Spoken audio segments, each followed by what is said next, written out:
그러고 다 그리 됐네. 서로가 더 보고 싶은 사람이 됐네요. 응? 할렐루야. 고요한 바다로 조종구양할 때 주 내게 순봉 주시니 참 감사합니다.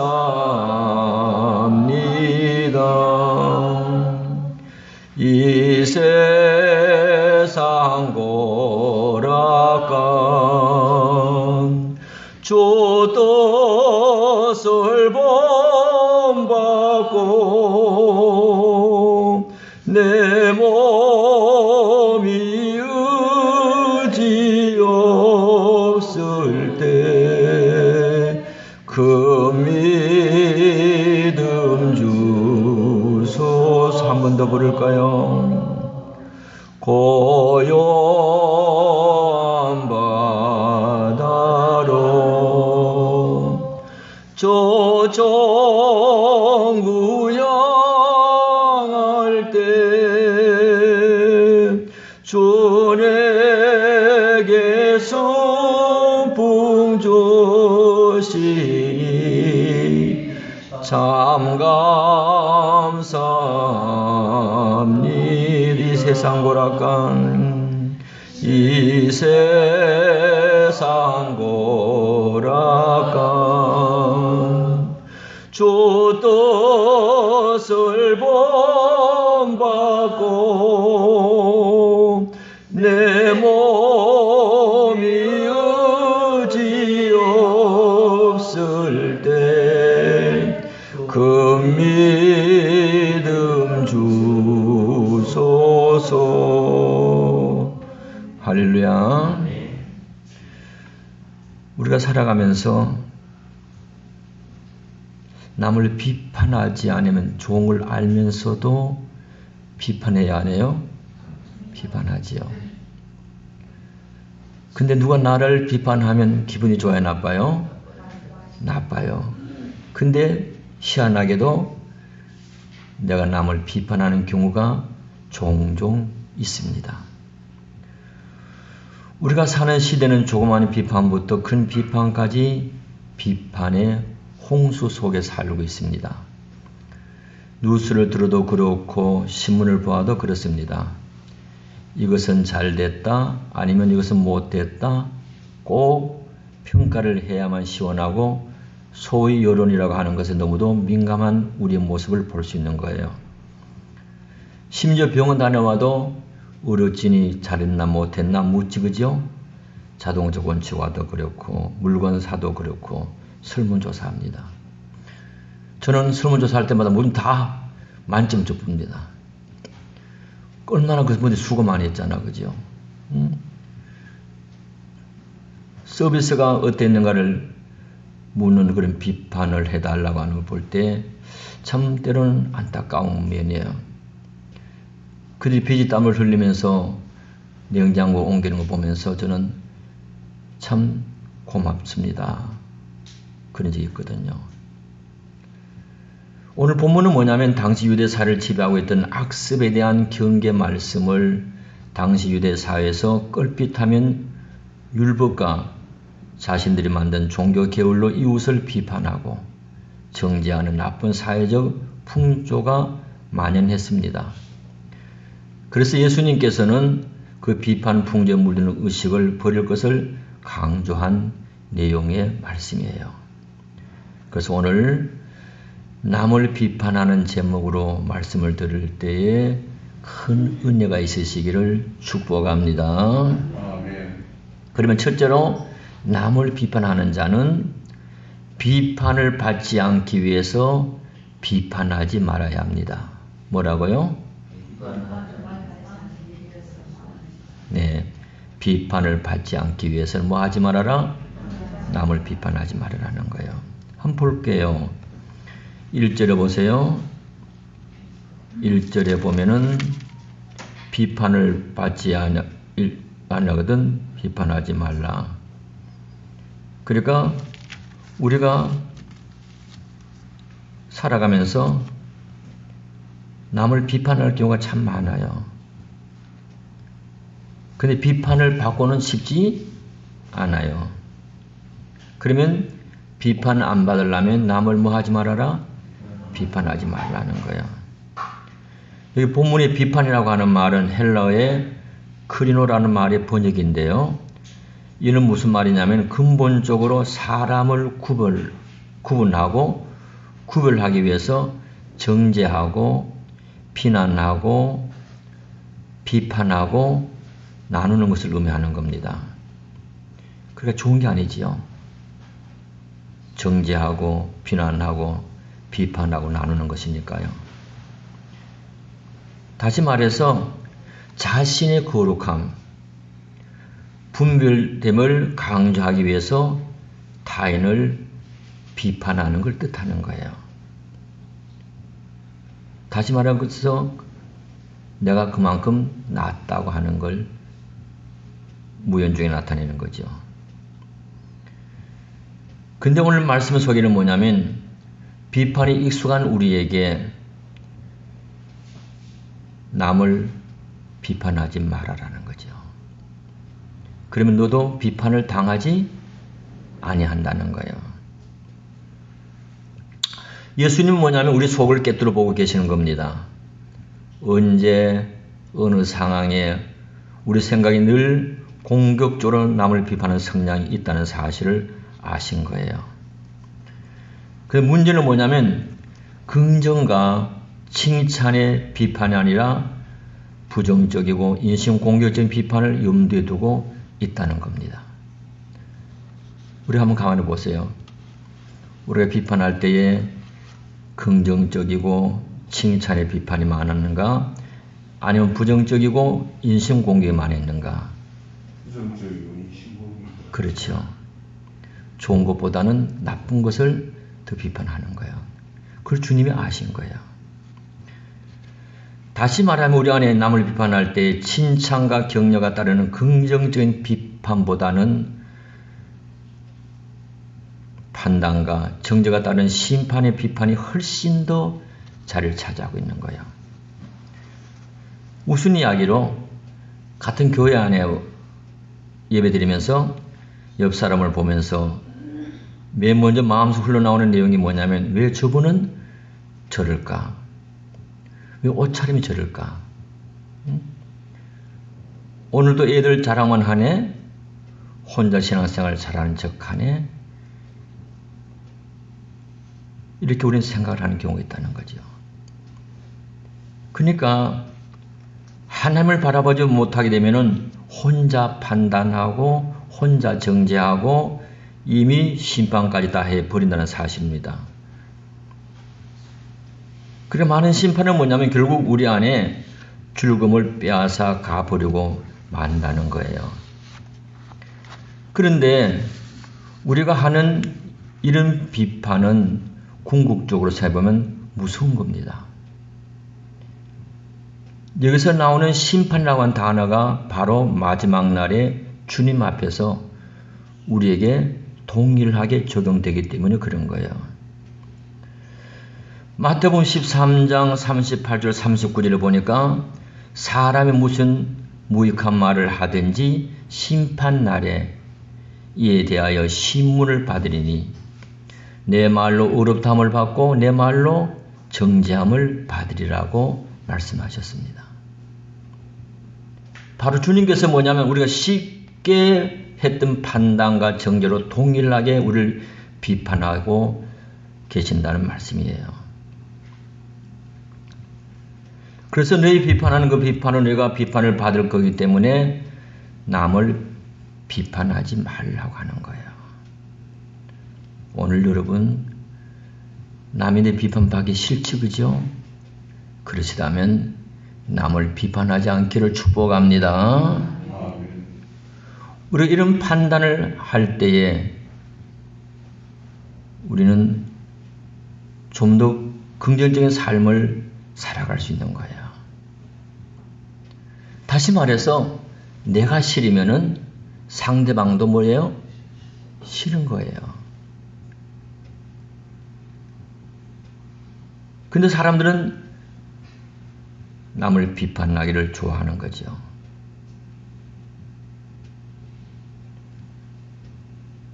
우리가 비판을 할 때 사실은 그것이 우리 얼굴에 침을 뱉는 것과 같다는 이야기입니다. 그럼 우리가 하려고 하는 비판을 통해서 판단과 정죄를 통해 먼저 우리 자신을 돌아보는 지혜가 있으시기를 주의 이름으로 축복합니다. 두 번째로 남을 비판하는 자는 내 눈 속에 있는 들보를 깨달아야 합니다. 뭐라고요? 내 눈 속에 있는 뭐를 깨달아야 된다고요? 들보를 깨달아야 된다는 거예요. 한번 3절 볼까요? 시작. 어찌하여 형제 눈 속에 있는 티는 보고 내 눈 속에 있는 들보는 깨닫지 못하느냐.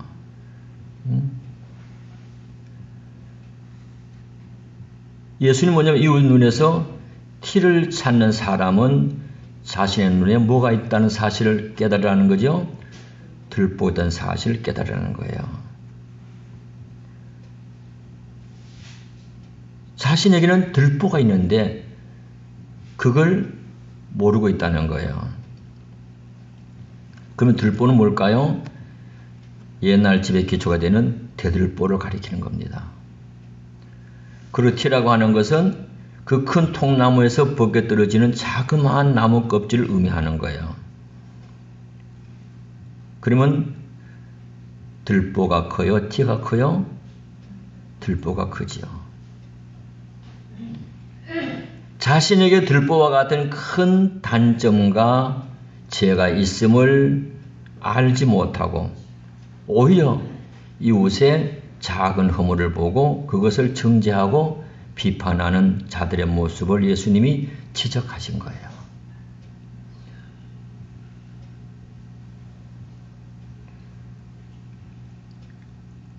여러분, 자신의 들보를 보지 못하는 사람의 가장 큰 불행은 뭘까요? 현재 자신이 처한 상태를 바로 볼 수 없다는 겁니다. 다시 말해서 자신의 죄를 깨닫지 못하고 회개하지 못한다는 거예요. 자신의 몸이 얼마나 더러워졌는가 또 어떤 죄를 지었는가를 보지 못하는 영적인 맹인이기 때문에 힘들고 어려운 삶을 산다는 거예요. 결국 뭐냐면 그런 사람은 뭐냐면 아집과 편견과 불신앙과 교만이 늘 그의 눈을 가리고 있다는 겁니다. 오늘 여러분들은 여러분들의 눈에 무엇을 먼저 보고 계십니까? 자신과 자신의 죄입니까? 아니면 타인과 그의 죄입니까? 우리는 마땅히 예수님이 열어주신 신령한 눈으로 자신의 죄부터 먼저 보기를 축복합니다. 자신의 죄가 이웃의 죄보다 더 크게 보여야 정상적인 그리스도인이라는 이야기예요. 미국의 어떤 마을의 제빵업자가 가까운 농장에서 버터를 사오곤 했습니다. 근데 버터가 점점 작아지는 거예요. 그래서 하루는 그 사온 버터를 저울에 올려놓고 달아봤는데 아니나 다를까 버터 무게가 줄어든 겁니다. 그래서 하가침인 제빵업자는 이 버터 주인을 고소했습니다. 그 버터 공장 주인이 재판을 받게 되었는데 판사가 물었어요. 집에서 어떤 저울을 사용하겠습니까? 그랬더니 우리는 저울을 사용하지 않습니다. 그러면은 어떻게 버터 무게를 안다는 겁니까? 네, 그건 간단하지요.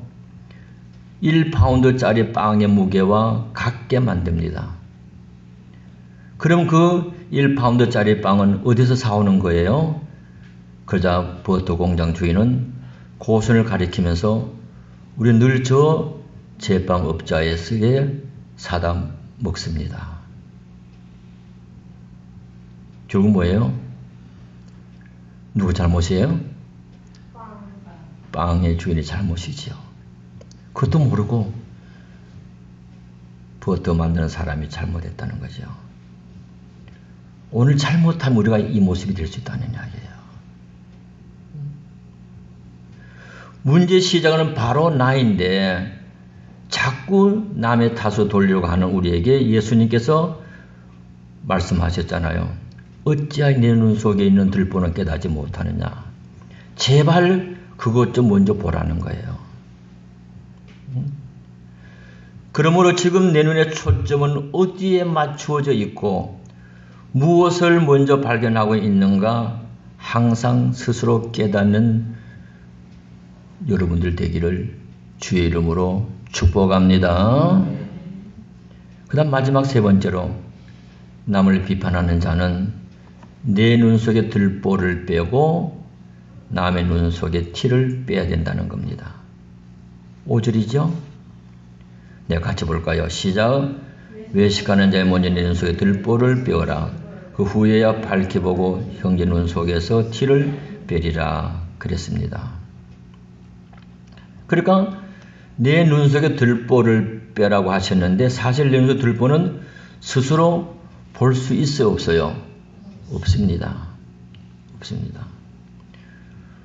우리 연약한 가시는 오직 우리를 위해서 십자가에 달리신 예수 외에는 뺄 수가 없는 거예요. 그래서 우리가 먼저 우리 자신을 신앙의 양심에 비추어서 말씀에 비추어서 예수 그리스도의 이름으로 회개하라고 하시는 거예요. 이것이 선행되지 않으면은 우리는 앞의 문제를 계속해서 되풀이할 수밖에 없다는 겁니다. 다시 말해서 주님의 이름으로 나의 모든 들보를 빼낸 후에야 우리는 또 다른 주님의 말씀을 들을 수 있다는 거예요.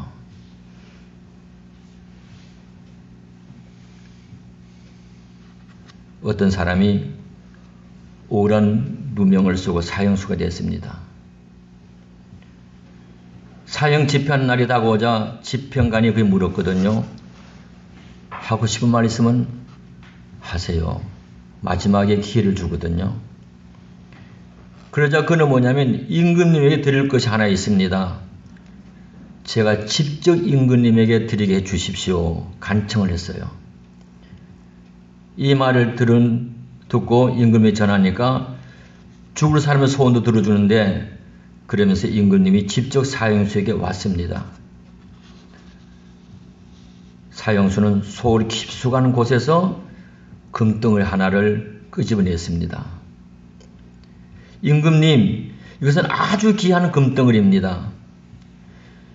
이 금덩어리를 심으면 나무가 되어서 금열매가 맺습니다. 그런데 죄를 지은 사람이 심으면 그 열매가 열리지 않습니다. 저는 이미 죄인이므로 심어 보았자 열매가 맺지 아니할 것입니다. 그러므로 죄가 없는 임금님께 이 금덩어리를 드려오니 정원에 심어 많은 열매를 거두어서 크게 재물을 얻어 부를 누리십시오. 그랬습니다. 그러자 금을 받은 임금님은 가만히 생각해 보니까 자기가 심었다가는 금이 안 열릴 것 같거든요. 왜? 생각해 보니까 자기도 죄가 뭐예요? 많은 걸 느낀 거예요. 그래서 옆에 있던 신하를 줬습니다. 나는 이미 금이 많으니까 자네가 심어서 금 열매를 따게나 주었어요. 그 신하가 얼굴이 하얘집니다. 아닙니다. 저도 금이 많습니다. 하면서 또 옆에 동료에게 줬습니다. 자네가 갖다 심게. 그도 뭐냐면 받아서 다른 동료 보고 아니야 자네가 심게. 결국은 누구에 돌아온지 알아요? 임금에 돌아온 거예요. 그런데 임금이 가만히 생각해 보니까 이 사람을 사형에 처했다가는 자신을 비롯한 여기 있는 모두가 난처한 상황이 되어 버리게 되겠습니다. 그래서 임금은 사형수에게 뭐라는지 알아요? 너의 지혜로움이 너를 살렸다 하면서 불러준 거예요. 오늘 우리는 자신의 잘못은 조금도 깨닫지 못하면서 남을 비판하고 험담할 때에 수없이 있다는 이야기죠. 그러므로 남을 판단하기 전에 먼저 자신의 행동을 살펴보고 남을 비판하라는 거죠. 오늘 우리는 정말 사랑하는 사람에게 말해주고 싶은 이야기 있을 겁니다. 그럴 때 먼저 나를 보라는 거죠. 그래서 내가 정말로 내 눈에 들보를 빼고 그리고 진정 형제 가시를 보고 교정해 주라는 거예요, 여러분들.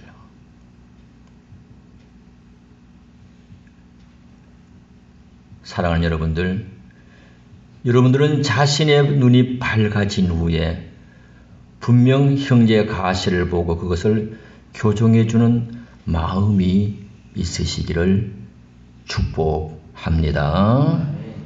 이제 말씀 마치겠습니다. 오늘 예수님이 강조하시는 것은 자기 비판을 전혀 할 줄 모르고 남 비판하는 것에 대한 말씀이라고 알 수 있는 거지요. 예수님은 자기 눈에 뭐예요? 들보를 먼저 빼고 남의 눈에 티를 빼라고 말씀하신 거예요. 사랑하는 여러분들은 본문 말씀을 여러분 삶 속에 그대로 적용해서 우리의 입술이 외식이 아니기를 축복합니다. 우리 모두는 연약한 존재들이며 저마다 들보를 가지고 있습니다. 그러므로 매일 매 순간마다 우리 안에 들보를 주님의 이름으로 빼내시기를 축복합니다. 그런 후에야 형제 티를 빼주시기를 축복합니다. 그리고 우리 안에 먼저 거룩함을 회복하고 가난한 마음으로 다른 형제들을 더욱 긍휼히 여기고 비판보다 이해하는 마음으로 다가설 수 있는 아름다운 성도가 되시기를 주님의 이름으로 축복합니다. 축복합니다. 기도합시다.